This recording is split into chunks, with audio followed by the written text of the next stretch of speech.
गोदना करके मैं गीत लेके आ रहा हूँ। मैं यहाँ देवार जनजाति के सम्मान पर हम लोग गीत तैयार करे रहे और एक माध्यम से आप जरूर लोग गीत भी सुनाओ। खबर की जो देवार जनजाति है कला के क्षेत्र में उनका जो योगदान रहे है बहुत सुखर योगदान रहे हैं और उनके माध्यम से जो नृत्य है कर्मदार है कर्मा गीत है ये सब गीत हम उनके माध्यम से सुन पाए हैं। तेखर से गोदना गोद दे हो देवहारिन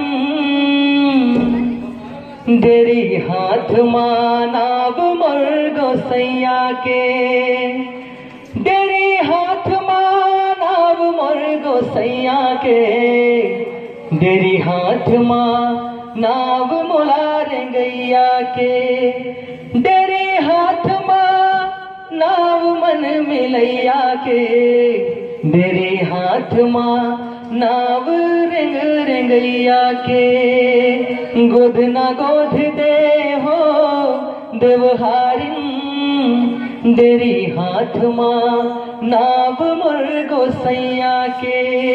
तो ऐसा जम्मू गीत है यूट्यूब में अवेलेबल है, आप जरूर सुनाओ।